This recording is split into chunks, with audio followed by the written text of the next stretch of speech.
오직 성령으로 충만함을 받으라 라는 제목으로 말씀을 나누도록 하겠습니다. 성경에는 그리스도인에게 항상 요구되는 중요한 두 가지 요구사항이 있습니다. 그것은 모든 그리스도인에게 항상 가장 중요한 주제이기도 합니다. 첫 번째는 무엇이냐면 그들이 무엇을 믿어야 하는가라는 그 요구사항이죠. 두 번째는 그들이 어떻게 행해야 하는가, 어떻게 살아야 하는가라는 그 주제, 그 요구사항이 있습니다. 이 두 가지가 가장 중요해요. 그리스도인들이 무엇을 믿어야 하는가, 첫 번째. 두 번째, 그렇다면 믿은 사람은 어떻게 살아야 하는가, 이게 가장 중요합니다. 그래서 로마서를 보면은 그런 형태로 되어 있어요.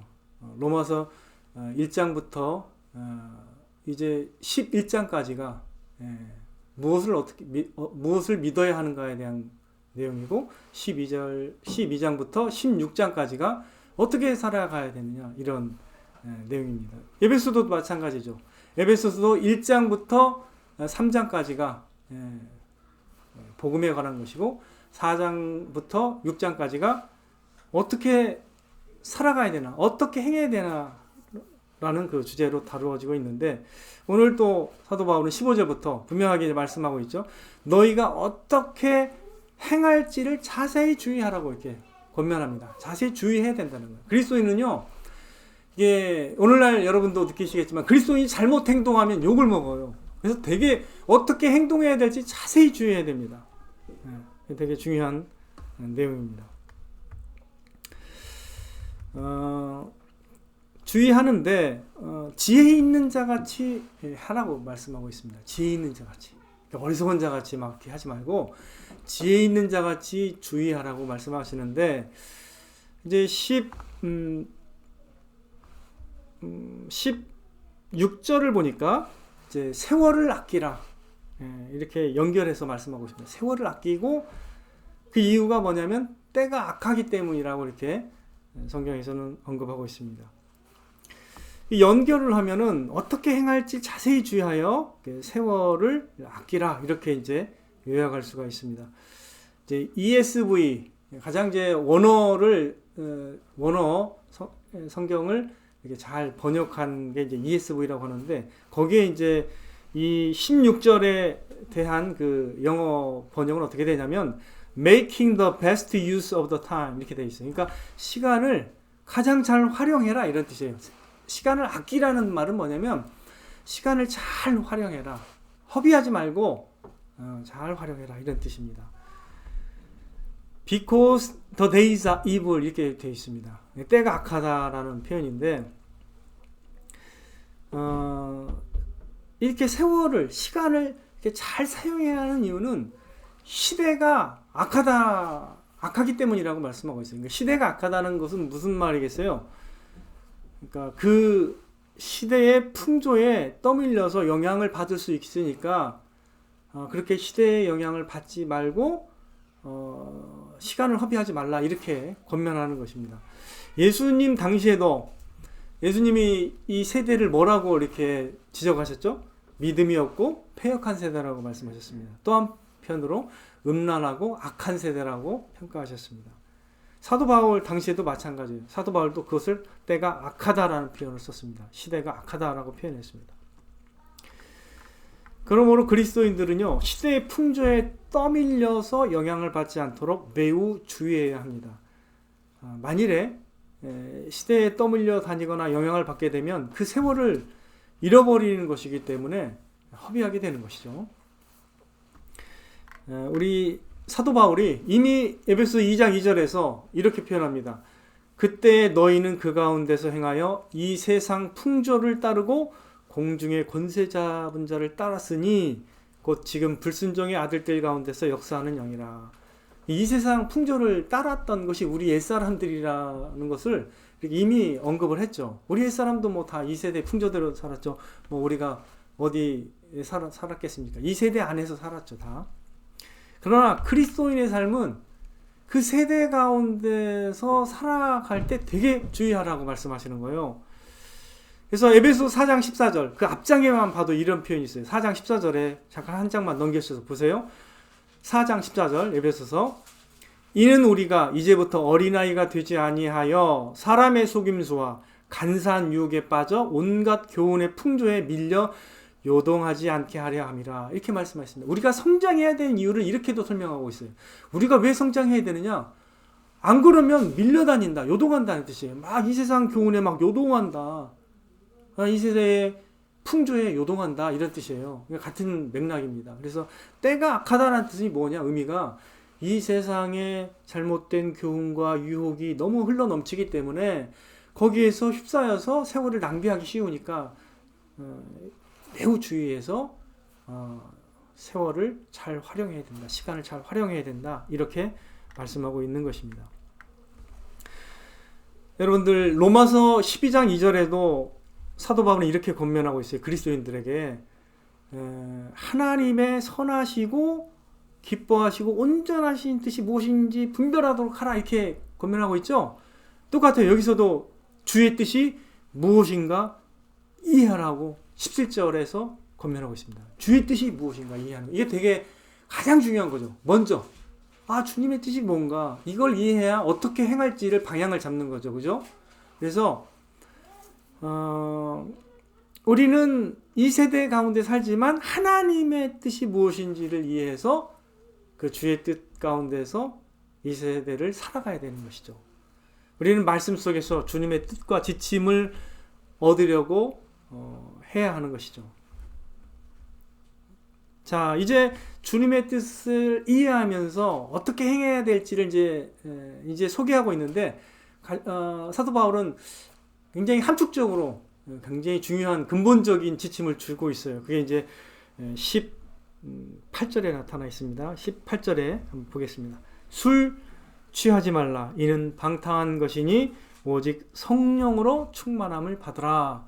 그리스도인의 삶의 그 가장 근간, 기본적인 지침이 뭐냐면 오직 성령으로 충만함을 받으라는 것입니다.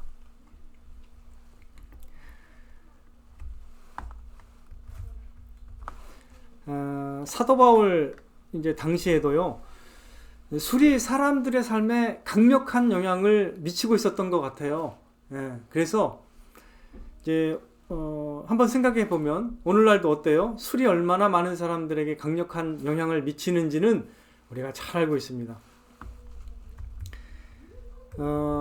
바울 이제 당시에도 바울은 술에 취한 사람들을 많이 봤을 거예요. 예수님 당시에 예수님이 승천하시고 나서 이제 성령님이 강림하시는데 오순절 날 성령님이 강림하셨을 때 다락방에 120명의 그 신도들이 어떻게 됐어요? 방언을 하고 막 이렇게 했었잖아요. 이제 그 모습을 보고 그 주위의 사람들이 보고 뭐라고 표현한지 아세요? 저 사람들이 술에 취했다 이렇게 표현했습니다. 그러니까 이게 그 당시에도 이렇게 뭔가에 막 뭔가 이렇게 새로운 그 모습을 보이면 저 사람들 대낮에 술 취했나 보다 이렇게 이해한다는 거죠. 그러니까 술 취한 사람이 많으니까 예수님을 믿는 사람들에게 이렇게 성령이 강력하게 임했을 때도 술 취했다라는 표현을 사용할 정도로 대중적인 표현이었다는 거예요. 자, 사람들은 그 당시에도 술에 익숙해져 있고 또 술에 취해 살아가고 있는 것을 이제 그게 살아가고 있는 것이 일상적이었음을 이제 우리가 이해할 수 있는 거예요. 그 대목을 통해서 오늘날 우리가 술 취해서 각종 범죄를 일으키는 것을 우리는 사건 사고를 통해서 이제 듣습니다. 제가 듣는 그 안타까운 사건 중에 하나가 이거예요. 우리 경희대학교에서 보면 이제 그 호수가 있는데 신입생 오리엔테이션에서 술에 취해서 그 신입생이 거기 호수에 빠져가지고 죽었어요. 연못에. 연못이라고 봐야 되겠네요. 호수라기보다는. 근데 해마다 우리가 알고 있지만 이런 어떤 그 신입생 오리엔테이션을 통해서 술 너무 많이 먹어서 죽는 경우도 많이 있어요. 그리고 음주운전으로 수많은 사람이 매년 죽고 있습니다.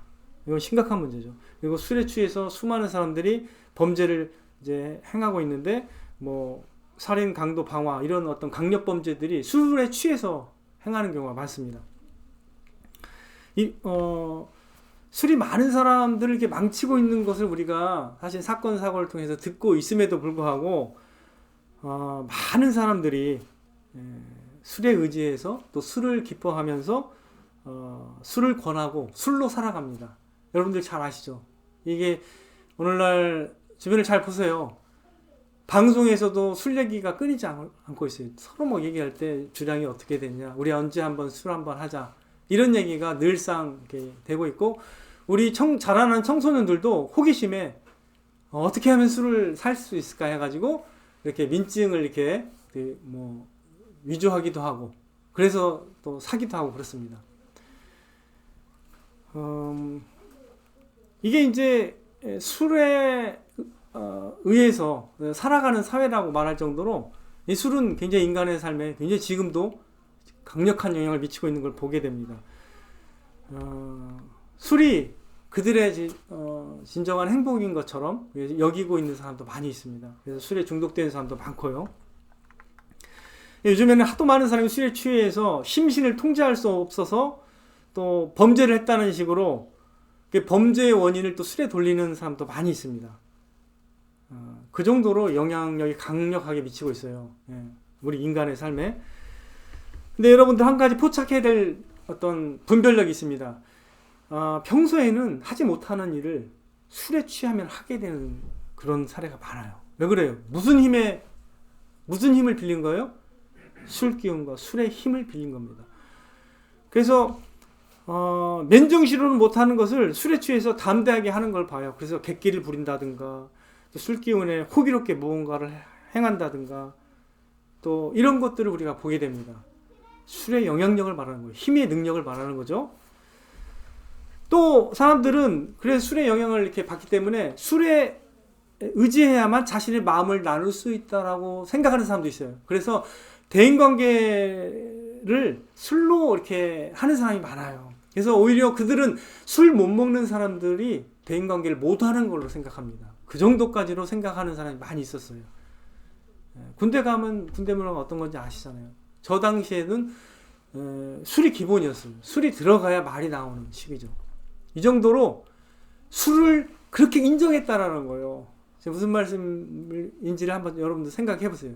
술의 능력과 술이 주는 유익을 다 인정하면서 술 취하는 것을 요즘에도 기꺼이 술에 취하기를 원하는 사람이 많다는 거죠. 그런데 한번 사도 바울은 왜 이것을 빗대서 이렇게 대조하면서 설명했을까 한번 생각해 보세요. 이렇게 좋지도 않은 거지만 이 술을 기뻐하면서 술에 취해서 살아가는 사람이 많다라는 것을 사도 바울은 알고 있었던 거죠. 그런데 우리 그리스도인들은 그 방향이 아니라 무엇에 취해야 될지를 방향을 설명해 주는 거죠. 세상 사람들이 술에 취해서 그 술 기운에 의해서 살아가는 것을 보고서 도전하고 있습니다. 그렇게 하지 말고 이는 방탕한 것이 뭐라고 했죠? 오직 성령의 충만함을 받으라 라고 도전하고 있는 것입니다. 사도 바울이 포착한 것은 결국 그겁니다. 술에 취해서 술에 의해 강력한 영향력을 받는 그 점을 포착해서 우리에게 도전하고 있는 거예요. 우리도 성령의 강력한 이끄심을 받아서 성령으로 살아가야 될 사람이기 때문에 그렇게 대조적으로 성령의 충만함을 받으라고 권면하고 있는 것입니다. 진리의 성령이신 그 성령의 충만함을 받아서 우리가 이끄심을 받는다면, 우리가 성령에 의해서 충만하게 살아간다면 어떠한 삶을 살아가게 될지를 분명하게 우리에게 말해주고 싶었던 것입니다. 강력한 삶을 살아갈 수 있다라는 거예요. 자, 이제 성령 충만함을 받는 삶이 어떤 삶을 살아가게 되는지 이 19절부터 21절에 쭉 걸쳐 이제 나타나 있습니다. 한번 우리 주의 깊게 한번 볼 필요가 있는데, 자, 한번 보세요. 19절부터 어떻게 나와 있죠? 시와 찬송과 신령한 노래들로 서로 화답하며 마음으로 주께 노래하며 찬송하며 범사의 우리 주 예수 그리스도의 이름으로 항상 아버지 하나님께 감사하며, 또 마지막 절은 어떻게 나와 있죠? 그리스도를 경외함으로 피차 복종하는 삶을 살아가게 된다라고 권면하고 있습니다. 첫 번째 우리가 이제 살펴볼 게, 성령으로 충만함을 받은 사람은 어떤 삶을 살아가느냐? 19절에 나타나 있는 바와 같이 하나님을 그렇죠, 찬송하는 삶을 살아가게 되는 것이죠. 시와 찬송과 신령한 노래들로 서로 화답한다고 했습니다. 마음으로 또 주께 노래하며 찬송하는 삶을 살아가게 되는 것이죠. 여러분 어떻습니까? 이 표현을 잘 한번 생각해 보세요. 여러분은 이렇게 마음에 있는 그 은혜와 기쁨을 시로 표현하며 또 서로 신령한 노래들로 화답하는 것이 조금 비현실적으로 들리십니까? 그러나 저와 여러분들은 다 이렇게 되었으면 좋겠어요. 한번 예를 들어보겠습니다. 요즘 K-팝 그룹 중에서 글로벌한 그룹들이 있어요. 전 세계에 영향을 미치는 대단한 그룹들이 있습니다. 그 중에 최고가 어디냐면 이제 BTS예요. 그리고 뭐 좀 여자 그룹들이 있어요. 여자 그룹도 있는데 블랙핑크라는 그룹도 있어요. 근데 특별히 이제 BTS를 한번 소개해 볼게요. BTS에게는 팬들이 있는데 그 팬들의 이름이 아미예요. 아미라는 엄청난 팬덤층이 이제 존재하는데, 그들은 어떤 사람들이냐? 제가 소개를 해드릴게요. 그들의 삶을 우리는 보고 배울 필요가 있어요. 거꾸로. 그들은요, 쉽게 말하면 BTS를 통해서 삶의 활력을 얻고 행복을 찾은 사람들입니다. 그래서 그들은 BTS 때문에 자신들이 변했다, 자신의 삶이 놀랍게 나아졌다라고 간증할 수 있는 사람들이에요. 대단한 사람들입니다. 여러분, 우리가 그 장면을 좀 봐야 돼요. 그들이 어떤 말을 했는지 우리는 주의 깊게 한번 봐야 되는데, 그들은 놀라운 은혜를 표현합니다. BTS 때문에 나에게 행복이 생겼노라고. 그거 진지해요. 엄청 진지합니다. 이들이 얼마나 진지하고 열성적인지는 우리가 TV나 유튜브를 통해서 좀 관찰할 필요가 있어요. 이들은 3박 4일에 걸쳐서 길거리에서 노숙하면서 줄을 설 수 있는 사람들입니다. 콘서트를 위해서라면 그 정도의 열정이 있는 사람들이고, 자신의 뭐 경제적인 거 몇십만 원짜리 티켓을 얻기 위해서도 힘을 그들은 돈을 사용하고 그들의 굿즈라고 하죠. 상품을 사기 위해서 많은 돈을 허비합니다. 그걸 아까워하지 않습니다. 그리고 그들은 서로 만나면 그 받은 은혜를 나눠요. 받은 은혜를 나누면서 거기서 그 다음에 자신의 최애가 누군지를 설명하면서 굉장히 받은 감동을 이제 나누고 함께 노래하고 춤을 춥니다. 같이 공유한다는 거예요. 그래서 이들은 색도 공유해요. 보라색. 그래서 어떤 도시가 만약에 BTS 콘서트를 하면 보라색으로 다 물들입니다. 그리고 그들은 돈을 들여서 누구의 생일이라면 그 사람을 위해서 그들이 광고를 해요. 대단한 열정이 있습니다. 근데 그들의 삶에 딱 보면은 기쁨이 있어요. 생각해 보세요. 그들은 어때요? 영원하지 않은 인간들을 향해서 그러한 기쁨을 누리고 행복을 누리고 있다는 거죠. 그리고 그걸 표현한다는 거죠. 그걸 여러분들 잘 포착할 필요가 있습니다. 그거는 이상한 것이야 이렇게 생각하면 안 돼요. 그게 원래 인간의 본질입니다. 가장 자신이 기뻐하고 사랑하는 것을 마음껏 표현하는 게 더 좋은 거예요. 더 좋은 것이라는 걸 여러분이 이해하셔야 됩니다. 그렇게 하지 않는 것, 오히려 그게 사실은 좋은 게 아닙니다.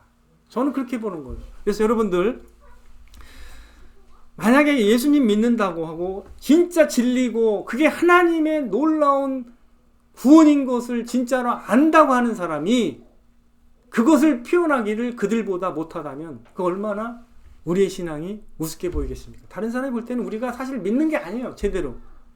진짜 믿는 거는 그와 같은 거예요. 기뻐하고 사랑해서 자신의 것을 아낌없이 내줄 수 있는 그런 것이 신앙이라고 볼 수 있는 거죠. 저는 그게 진정한 신앙의 단면이라고 보는 겁니다. 근데 놀라운 건 기독교가 도전을 받아야 하는 게 뭐냐면 진짜 사랑하고 기뻐해야 될 대상은 사랑하지 않는 거예요.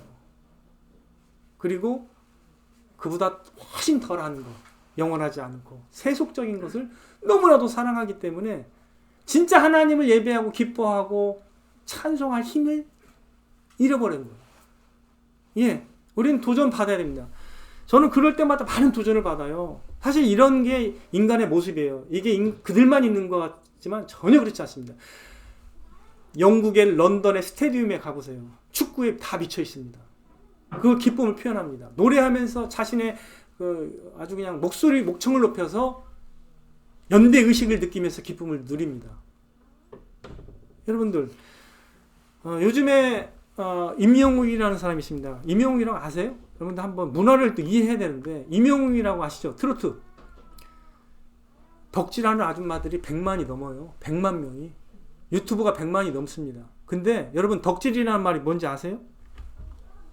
아시죠? 저도 사실은 정확한 의미를 몰랐는데 사전을 찾아보니까 어떤 분야를 열성적으로 좋아하여 그와 관련된 것들을 모으거나 파고드는 일이라고 합니다. 이게 요즘에 신조어예요, 신조어. 근데 요즘 더 이제 이게 신조어인데 이번에 또 줄임말이 나와서 사사성어가 나왔는데 쉽게 말하면 어덕행덕이라는 말이 있어요. 어덕행덕. 꼭 기억하세요. 어덕행덕. 어차피 덕질할 거 행복하게 덕질하자. 이런 뜻입니다. 저는 엄청난 통찰력이 있다고 보는 거예요. 이거 훌륭한 말이에요, 이게. 어덕행덕. 기억하세요? 어차피 덕질할 거 행복하게 덕질하자. 이런 의미래요. 얼마나 훌륭합니까? 전 도전 받아야 된다고 생각합니다. 이게, 그러니까 뭐냐면, 어차피 사랑하고 기뻐할 대상이라면 즐겁게 그걸 하라는 얘기예요. 원래 그거 맞는 얘기거든요. 근데 임영웅 아줌마 부대들은 기쁨으로 임영웅의 사진으로 집안을 도배합니다. 그리고 임영웅 굿즈로 인테리어를 해요. 그리고 그 임영웅 노래에 그냥 눈물을 흘려요. 대단한 거죠. 예. 하다못해 이렇게 인간의 그 탁월한 어떤 감수성이 이렇게 사람의 영혼을 소망을 주고 막 이렇게 기쁨을 준다면 참 엄청난 거죠. 근데 그거밖에 못한다면 하나님이 이 신앙이 아니라는 거죠. 제가 볼 때는. 우리의 마음이 너무 표현하기를 꺼려하고 사실은 좋아하지 않는 거죠. 우리의 신앙에 변화가 필요합니다. 저는 이게 도전이 된다고 봐요. 시와 찬미와 이런 것들이 멀게만 느껴진다면 우리는 인간의 본질을 모르는 거예요. 진짜 기뻐하는 거는 밤을 다해서 표현해서 기뻐할 필요가 있습니다. 그걸 시로 쓰든 진짜 자신의 어떤 감격적인 그 어떤 어구를 쓰든 뭘 쓰든 간에 우리의 기쁨과 사랑과 애정을 하나님께 표현하는 것이 정상이라는 거예요. 성령 충만한 사람은 그게 돼야 됩니다. 반드시 그게 돼야 되는 거예요. 영원하지 않은 것을 위해서 이렇게 즐겁게 덕질하며 행복해하는 사람들을 여러분 한번 생각해 보세요. 어떤 생각이 드십니까? 참으로 우리는 그들이 기뻐하는 것보다 더 비교할 수 없이 영광스러운 구원을 베푸시는 하나님을 우리는 과연 그들만큼 기뻐하고 즐거워하고 있는가? 이런 질문을 던져볼 필요가 있다고 저는 믿습니다.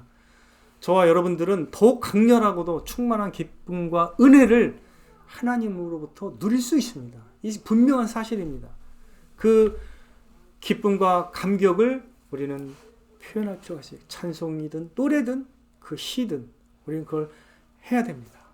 우리가 익숙하지 않다면 이제부터 생각을 바꿔야 돼요. 예, 우리의 입술과 손과 표정으로 표현해야 됩니다.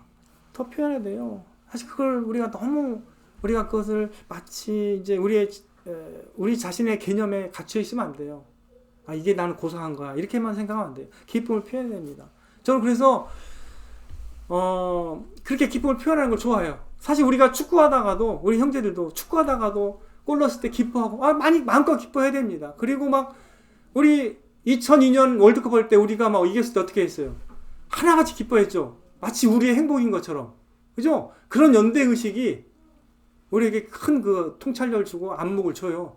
근데 우리가 하나가 돼서 하나님을 영원토록 찬양할 그 하나님을 기뻐하고 찬양하는 그 기쁨을 더 누린다면 어떻게 될까요? 얼마나 더 행복하겠어요.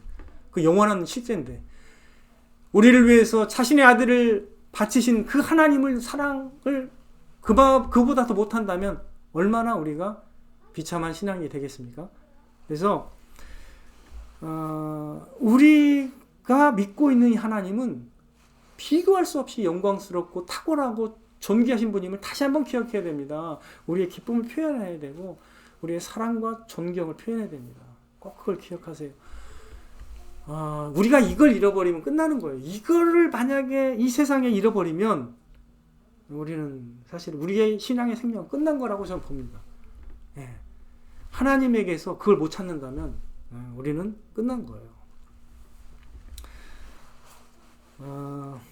성령 충만한 성도들은요, 놀라운 것은요, 불가능한 상태에서도 하나님을 찬양합니다. 제가 예를 들어볼게요. 욥은요, 자신에게 일어난 엄청난 재앙이 있었어요. 엄청난 재앙을 받았거든요. 그때 어떻게 했는지 아세요? 주신 이도 여호와시요 거두신 이도 여호와시니 여호와의 이름이 찬송을 받으실지어다라고 하나님을 찬송했습니다. 여러분 생각해보세요. 어떻게 그 상황에서 찬양이 나오는가?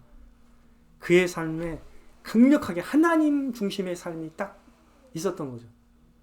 하나님으로 인해서 기뻐. 아까 우리 이지사님도 기도했지만 예수님만으로 기뻐할 수 있는 신앙. 그것만이 이 모든 이 세대의 풍조를 뚫어낼 수가 있는 거예요. 여러분 꼭 기억하세요. 주님만으로 기뻐하는 신앙이 아니고선 다 무너지게 되어 있습니다. 다 무너지게 되고 다른 우상을 섬기게 되어 있어요.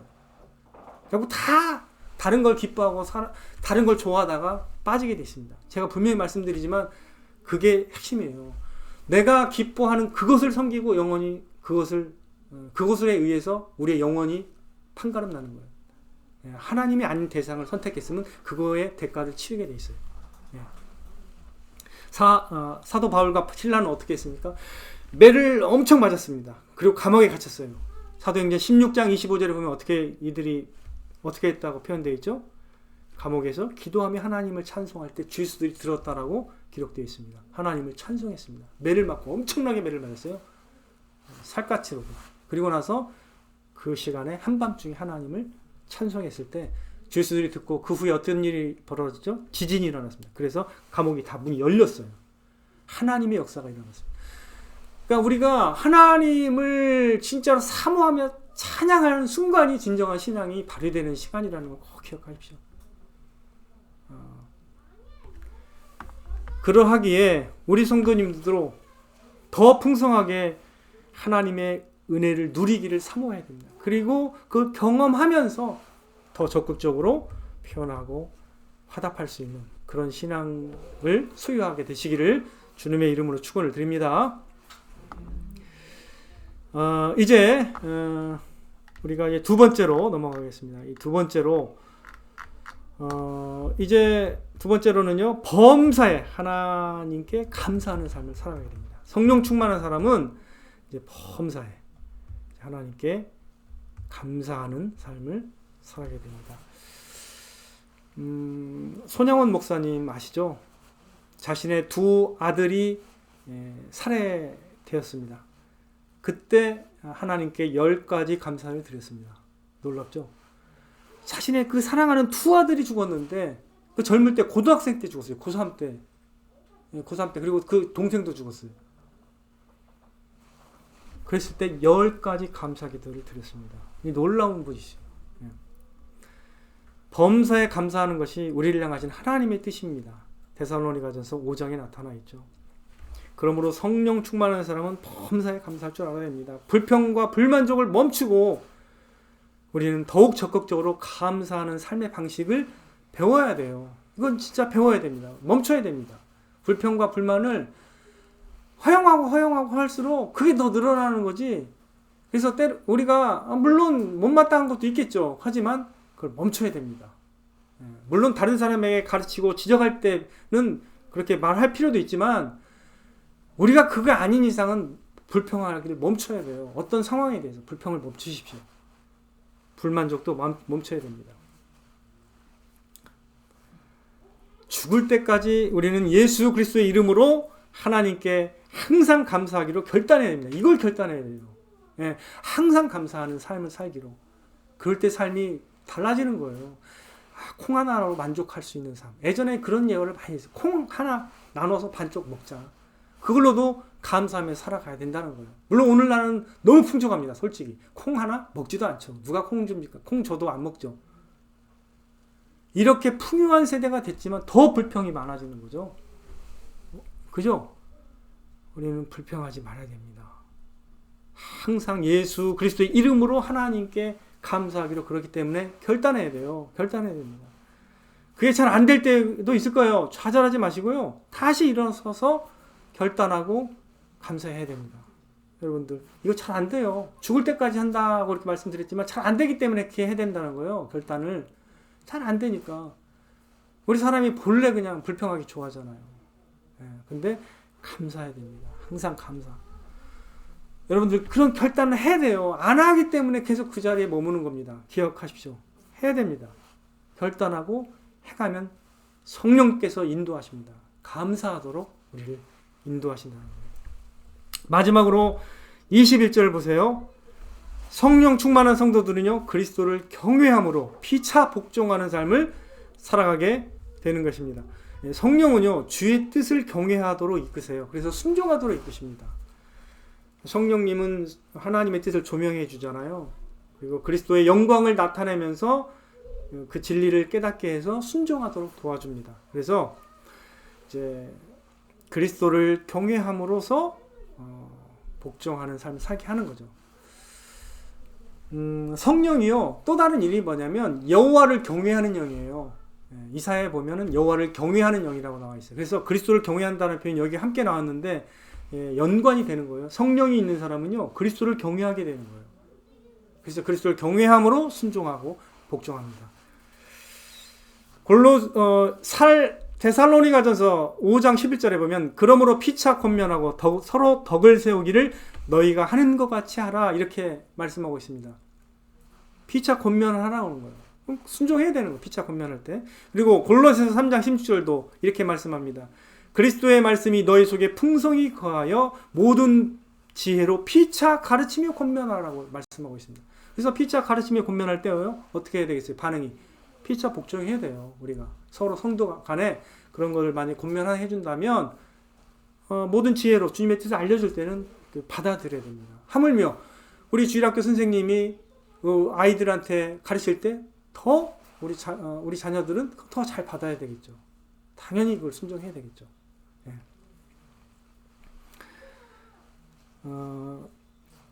피차 권면하는 걸 통해서 우리가 서로 겸손한 마음으로 또 주님 앞에서 살아가게 되는 것이죠. 이것은요, 성도가 교만에 빠지지 않도록 이끄시는 하나님의 지혜라고 저는 생각해요. 서로 권면할 필요가 있어요. 그래서 권면하면 받아야 됩니다. 피차 복종하는 걸 배운 사람은 사람 위에 군림하려 하지 않고 겸손한 마음으로 살아가면서 아름다운 자세를 보이게 되어 있습니다. 이 마지막 열매도 잊지 말아야 되겠습니다. 사랑하는 성도 여러분들, 우리가 겸손히 또 순종하는 모습이 아름답고 성숙한 것임을 잊지 마시고 또 주님이 바로 그러한 분이심을 기억해야 됩니다. 주님이 바로 그러한 분이세요. 온유하신 분이고 겸손하신 분이십니다. 자, 오늘 정리하겠습니다. 성령으로 충만함을 받아서 주 예수의 이름으로 하나님을 찬양하며 서로 화답하며 또 범사에 감사하며 그리스도를 경외함으로 피차 복종하는 아름다운 삶을 살아가시는 저와 여러분 되시기를 주님의 여러분으로 축원드립니다.